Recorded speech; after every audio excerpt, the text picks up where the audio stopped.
Assalamualaikum warahmatullahi wabarakatuh. Pertama-tama marilah kita panjatkan puji syukur atas kehadirat Allah Subhanahu wa taala, Tuhan yang Maha Esa, yang mana telah memberikan kita nikmat kesehatan sehingga kita masih bisa melaksanakan tugas dan kewajiban kita sebagai mahasiswa dalam keadaan sehat walafiat. Yang saya hormati Bapak Sarip Budin MPD selaku tutor mata kuliah Bahasa Indonesia dan rekan-rekan mahasiswa yang saya banggakan. Adapun tema saya dalam diskusi kali ini adalah tentang protokol kesehatan 5M dan kesehatan imun untuk hadapi varian baru COVID-19. Meski sudah lebih dari 2 tahun, pandemi COVID-19 masih terus menyerang penduduk dunia. Indonesia sedang mengalami penyebaran kasus COVID-19 yang meningkat secara pesat akhir-akhir ini, membuat seluruh masyarakat merasa prihatin. Pasalnya, upaya pemerintah untuk menanggulangi pandemi dan proses pemulihan ekonomi kembali terganggu. Upaya untuk mengalahkan penyebaran dan penularan COVID-19 di dunia tidak mudah, namun beragam upaya terus dilakukan para ahli dan penduduk global demi mengakhiri ancaman virus corona yang terus menyerang. Di beberapa negara, termasuk Indonesia, pemerintah membuat pedoman dan protokol kesehatan untuk menghadapi COVID-19 dan konsisten menjaga kesehatan imun dan iman. Di negara kita, protokol kesehatan ini dikenal dengan sebutan 5M. Sudah tahu apa saja protokol kesehatan 5M untuk membantu pencegahan penularan virus corona? Protokol kesehatan 5M terdiri dari 1. Mencuci tangan. Rutin mencuci tangan hingga bersih adalah salah satu protokol kesehatan yang cukup efektif untuk mencegah penularan COVID-19. Untuk hasil yang maksimal, cucilah tangan setidaknya selama 20 detik beberapa kali sehari, terutama saat sebelum memasak atau makan, setelah menggunakan kamar mandi, setelah menutup hidung saat batuk atau bersin. Untuk membunuh virus dan kuman-kuman lainnya, gunakan sabun dan air atau pembersih tangan dengan alkohol setidaknya dengan kadar 60%. 2. Memakai masker. Pada awal pandemi COVID-19 tahun lalu, Organisasi Kesehatan Dunia WHO mengatakan bahwa penggunaan masker hanya direkomendasikan untuk orang sakit, bukannya orang sehat. Namun virus corona jenis SARS-CoV-2 benar-benar baru, sehingga protokol kesehatan bisa berubah-ubah seiring bergulirnya waktu. Beberapa waktu selang kebijakan WHO di atas, WHO akhirnya mengeluarkan imbauan agar semua orang, baik yang sehat atau sakit, agar selalu menggunakan masker saat beraktivitas di luar rumah. Protokol kesehatan virus corona terkait masker pun semakin digalakkan di beberapa negara.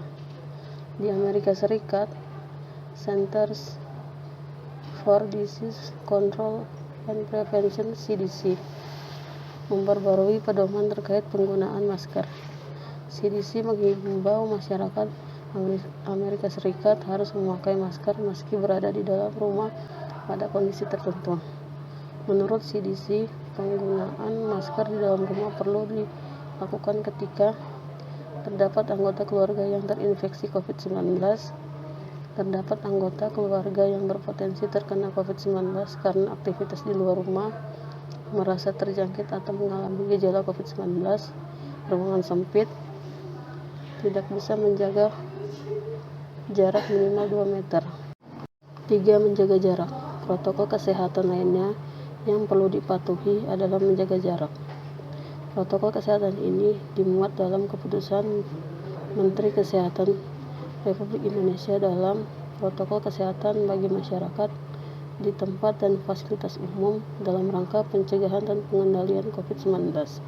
Di sana disebutkan menjaga jarak minimal 1 meter dengan orang lain untuk menghindari terkena droplets dari orang yang bicara, batuk atau bersin, serta menghindari kerumunan, keramaian, dan berdesakan.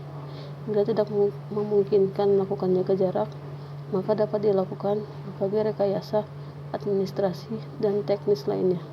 Rekayasa administrasi dapat berupa pembatasan jumlah orang, pengaturan jadwal, dan sebagainya.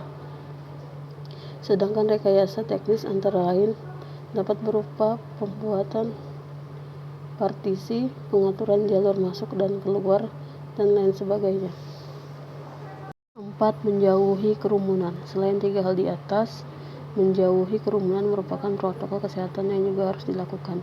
Menurut Kementerian Kesehatan RI, masyarakat diminta untuk menjauhi kerumunan saat berada di luar rumah. Ingat, semakin banyak yang sering kamu bertemu orang, maka kemungkinan terinfeksi virus corona pun semakin tinggi. Oleh sebab itu, hindari tempat keramaian terutama bila sedang sakit atau berusia di atas 60 tahun. Menurut riset, lansia dan pengidap penyakit kronis memiliki resiko yang lebih tinggi terserang virus corona. 5. Mengurangi mobilitas. Virus corona penyebab COVID-19 bisa berada di mana saja. Jadi, semakin banyak dirimu menghabiskan waktu di luar rumah, maka semakin tinggi pula terpapar virus jahat ini.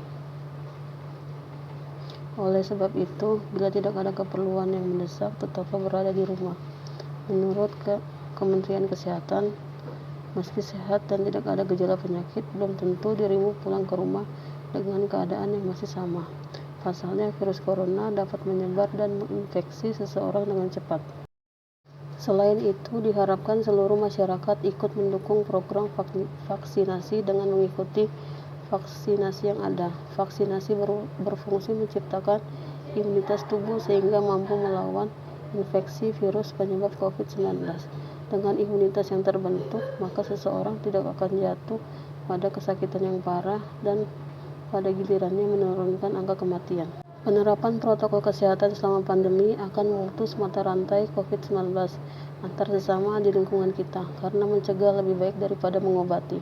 Demikian uraian yang dapat saya sampaikan, semoga bermanfaat bagi kita semua. Mohon maaf yang sebesar-besarnya atas segala kekurangannya. Wabillahi taufik wal hidayah. Wassalamualaikum warahmatullahi wabarakatuh.